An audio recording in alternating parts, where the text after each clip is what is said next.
स्वागत नवीन एका व्हिडिओमध्ये। मी संतोष तुम्हा सर्वांचं मनपूर्वक स्वागत करतो आपल्या लाडक्या यूट्यूब चॅनलमध्ये, ज्याचं नाव आहे सफर। सध्या मी आहे कसारा रेल्वे स्टेशनमध्ये आणि निघालेलो आहे घाटनदेवी मंदिराकडे। तर जसं तुम्ही कसारा रेल्वे स्टेशनला उतरताल ना, तर स्टेशनच्या बाहेरच तुम्हाला शेअरिंग टॅक्सी किंवा इको भेटतील ज्या नाशिककडे जातात। तर तीच शेअरिंग टॅक्सी आपल्याला पकडायची आहे आणि बिकॉज ऑफ नाशिकच्या रूटवरच इगतपुरी लागतं आणि इगतपुरीच्या हायवेलाच लागून घाटनदेवीचं मंदिर आहे। जनरली 80 रुपये चार्जेस आहेत। 17 किलोमीटर डिस्टन्स आहे। अर्धा तास लागेल आपल्याला। देवीबद्दल छोटीशी माहिती सांगतो। ही देवी जी आहे हिचं जे वास आहे तो म्हणजे घाटामध्ये आहे, म्हणून या देवीला घाटनदेवी असं नाव पडलं आहे। आणि दुसरी गोष्ट म्हणजे ही जी देवी आहे ॲक्च्युली वज्रेश्वरीवरून भीमाशंकरला निघालेली आणि रस्त्यात इथेच थांबली, इथे थोडीफार विश्रांती घेतली या घाटामध्ये आणि इकडे स्थिर झाली, म्हणून या देवीला घाटनदेवी असे नाव संबोधले आहे। आणि दुसरं म्हणजे मेन आकर्षण म्हणजे या मंदिराला शिवछत्रपतींचे पाय लागलेले आहेत, छत्रपती शिवाजी महाराजांचे पाय लागलेले आहेत। त्यामुळे हे मंदिर खूप आकर्षक आणि प्रेरणास्थान आहे कित्येक जणांचं।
स्वागत एका नवीन व्हिडिओमध्ये। मी संतोष तुम्हा सर्वांचं मनपूर्वक हार्दिक स्वागत करतो आपल्या लाडक्या यूट्यूब चॅनलमध्ये, ज्याचं नाव आहे सफर। चॅनलवर जर नवीन आला असाल तर नक्की चॅनलला लाईक करा, कमेंट करा, शेअर करा, जेणेकरून पुढल्या काळात जे पण मी व्हिडिओ टाकेल त्याच्या लिंक्स आणि अपडेट तुम्हाला टाईम टू टाईम भेटतील। सध्या मी आहे इगतपुरीमध्ये घाटन मंदिरामध्ये। हे मंदिर खूप प्राचीन आणि शिवकालीन आहे आणि या घाटामध्ये देवीचे स्थान असल्यामुळे किंवा या देवीचा वास असल्यामुळे या घाटाला किंवा या देवीला घाटनदेवी असे म्हणून नाव प्रसिद्ध आहे। घाटनदेवीचे रूप अत्यंत विराट आहे। संकटसमयी भक्तांच्या मदतीला धावणारी व नवसाला पावणारी म्हणून ही देवी जी आहे ती ओळखली जाते। घाटनदेवीचे अनेक नावे आहेत, त्यापैकी शैलपुत्री, ब्रह्मचारिणी, चंद्रघाटा, कृष्णांडा, स्कंदमाता, कात्यायनी, कालरात्री, महागिरी, महासिद्धी, महागौरी व रिद्धिसिद्धी असे विविध रूपे आहेत। यातील पहिले रूप म्हणजे शैलपुत्री म्हणजेच घाटनदेवी माता होय।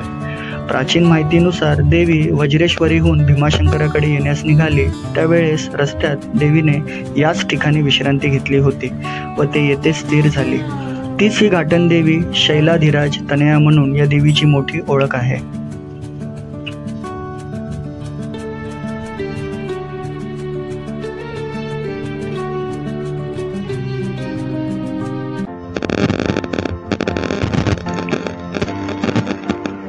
या मंदिरासमोरच ऊट दरी नावाचे सृष्टी सौंदर्याने नटलेले ऐतिहासिक स्थान आहे। कल्याणचा खजिना लुटून उंट याच दरीत लोटले होते, म्हणून या दरीला उंट दरी नाव असे पडले। 21 एप्रिल 1980ला देवीची मूर्तीची प्राणप्रतिष्ठा ज्येष्ठ समाजसेवक ब्रिजलाल रावत यांच्या हस्ते करण्यात आली। हे देवस्थान 1996 मध्ये धर्मादाय आयुक्तांकडे नोंदणीकृत करण्यात आले आहे. विश्वस्त म्हणून 9 जणांची टीम कार्यरत आहे. नवरात्रोत्सवात या ठिकाणी 9 दिवस यात्रा भरते.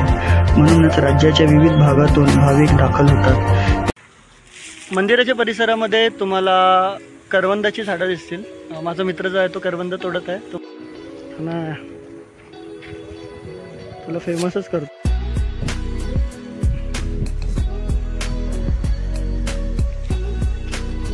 करवंद दाखव एक. थांब थांब थांब थांब. करवंद ते एक बुचका दाखव. थांब. तोडला कशाला? झाडावर पाहिजे. झाडावर पाहिजे. तू खाली वरती आहे खाली. कुठे? इकडे इकडे. हे बघ ते बघ.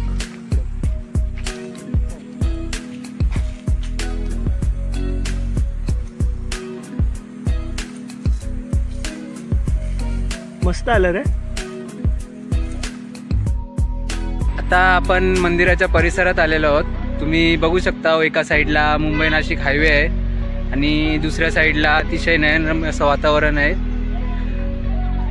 एकदम शांततापूर्ण ठिकाण आहे. इथं बसल्यावर एक वेगळीच शांती भेटते मनाला.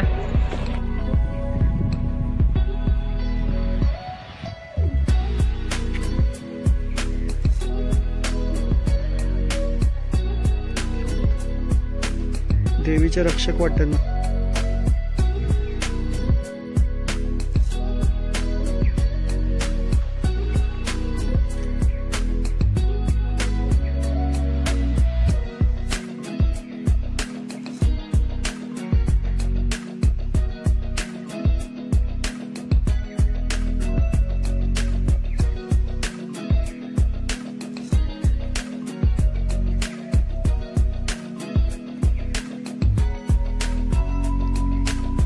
इथे जर तुम्ही येणार असाल ना, म्हणजे समर आणि उन्हाळ्याच्या सीझनमध्ये, तर इथे प्रचंड ऊन आहे.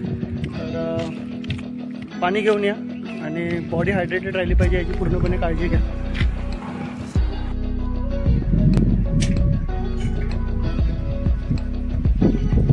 मस्त सीन आलं रे. वारा आणतोय. काय मावलं? ऑरेंज थंडा 2 ना सर्व. हा, या तपत्या उन्हामुळे आम्हाला मंदिराच्याच बाजूला गोलेवाला भेटलेला आहे. तर गोले घेतोय.